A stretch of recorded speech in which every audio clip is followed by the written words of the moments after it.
chorus? Try it again. Forever young, may you stay forever young. But not that fast. Here goes. Forever young. Forever young.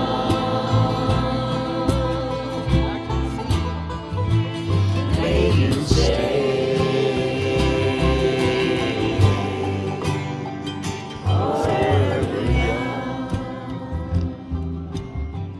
I think when Bob Dylan wrote this next verse, he was writing it about Nelson Mandela. I never read that anywhere, but in my mind, I think that's what he wrote this next verse about. It's beautiful. May you grow up to be righteous. May you grow up to be true. May you always know the truth and see the light surrounding you. May you always be courageous, stand upright and be strong, and may you stay forever young. All right, let's try it. Forever young, may you stay forever young. Forever young.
Just making sure I win.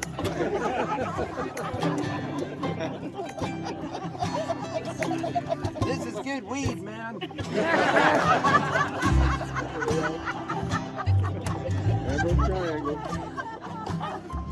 May your feet always be busy.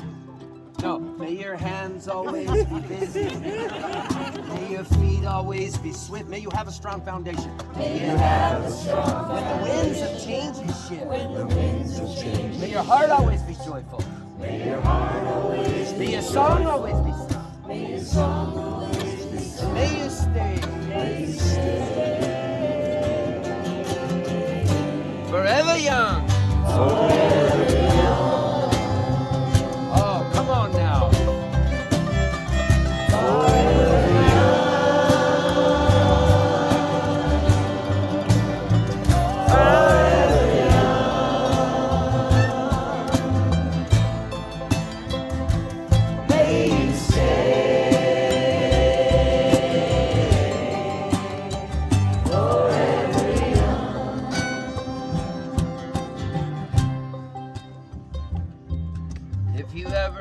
Some scrambled eggs on a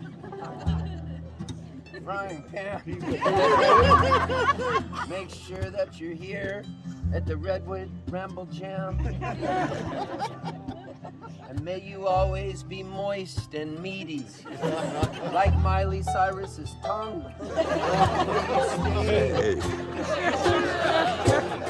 Sorry. Good weed.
years ago, I became very close friends with the guy who was a catcher in Major League Baseball.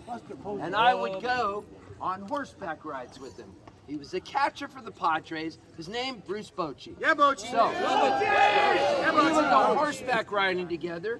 And then my other friend, Tim Flannery, was the second baseman. And he would give me the signs for steel and everything that they had that day, so I could make bets with people at baseball games. As long as I split the money with Flannery. So, one night the Padres were playing in Miami, and I flew out there to see them play. And Flannery got Cuban cigars. I was still drinking back then. We were drinking. We had the best time. The next day, Bochy says to me, "Hey, Poltz," and he had a really low voice. "Poltz, why don't you come over and sing a song in the dugout for everybody?" So I sang to the Padres, and it was great. So then that series ended, and they went to Milwaukee. And I said, "I'm going to buy a ticket to Milwaukee." So I went to Milwaukee and flew in to see him in Milwaukee. Now, at that game, it was a Milwaukee Brewers versus my San Diego Padres. And so I was there, and Bochy says to me, "Poltz, go into the outfield and shag fly balls while Tony Gwynn takes batting practice." I cannot make this up. I was out there like this. And when he would hit it, I'd have the glove up in there, I'd be going. And they said I looked like a radar tower, so they called me Radar Man.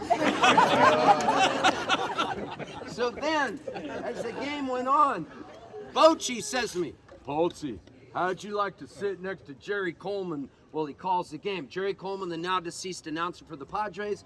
So I sit by Jerry Coleman in Milwaukee while he calls the game, and Tony Gwynn, rest in peace as well, comes up to bat, gets hit, and I'm peppering Jerry Coleman with questions. Finally, I think he got sick of me because he led me over to the Milwaukee Brewers announcer, a guy named Bob. So I sit next to Bob Uecker, and I go, "Please say great seats, buddy, must be in the front row." And he did it for me. So I sat in there with Bob Uecker, and then all of a sudden the security came in, and it was two cops, and they go, "Bochy wants you to run the sausage races in the 7th inning." So Bochy, they dressed me up. There's 5 different sausages, Italian sausage. They made me Polish sausage. Talk about profiling. So, out of 5 sausages in the 7th inning, I took 5th. This is on YouTube.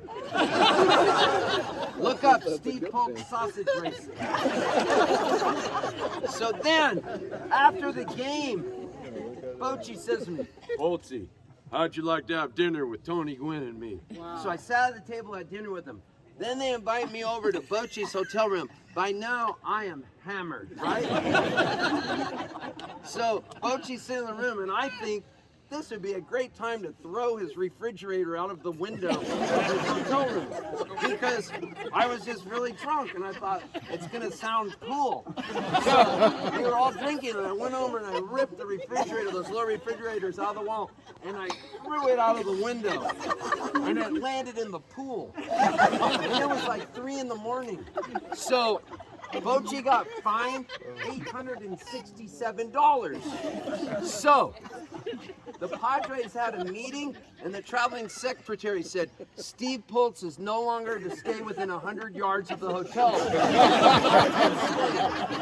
And Flannery had to call me up. He goes, "Buddy, I'm so sorry. They had a meeting about it. Bochy wants you to go. We want you to stay where we are."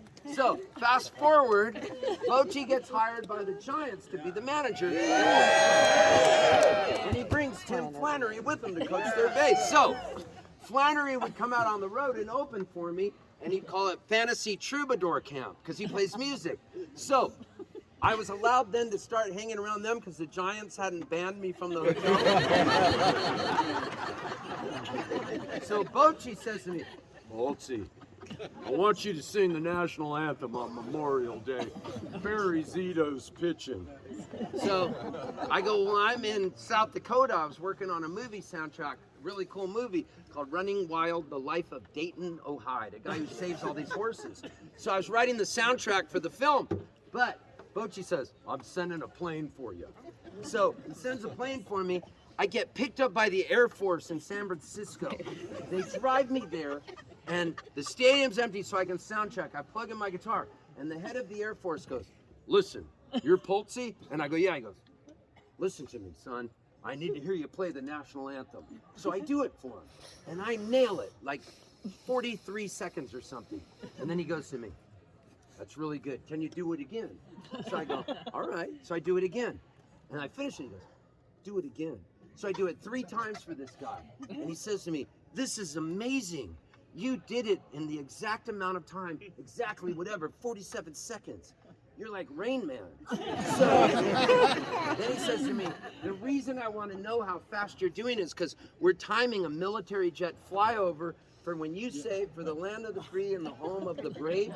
The jets are going to fly over before that in Levi's Stadium, right? Yeah. So Barry Zito's there. He's warming up on the mound. I go back with Zito a ways. I love him. We both play guitar together. He lives in Nashville now.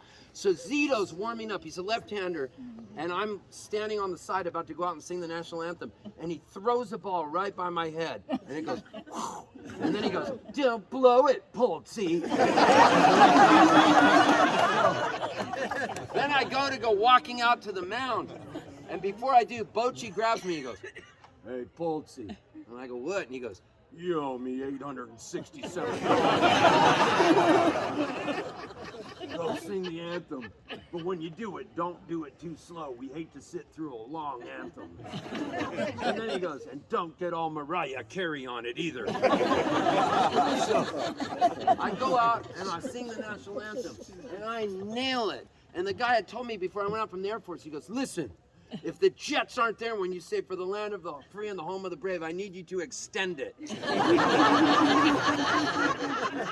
And I go, what do you want me to do? Write another verse? I can do it. You should see what I did at Redwood Ramble.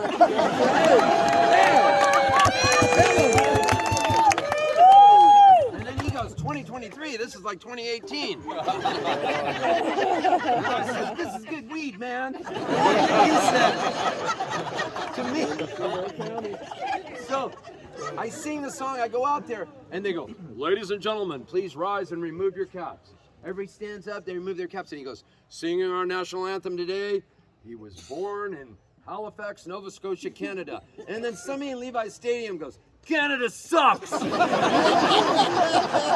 go, what's wrong with Canada? And he goes, boo! And then the guy goes, now residing in San Diego, California. It's before I moved to Nashville. And then somebody goes, Padres suck! So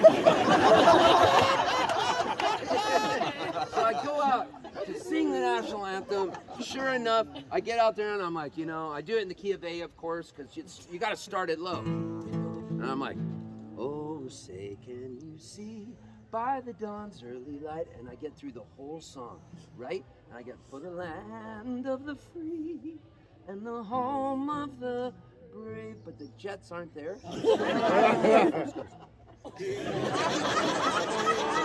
So I don't know what to do. So I just start going like this. And then I ran out of that lick. That didn't last that long, so I thought, I know another song, so I start going. Next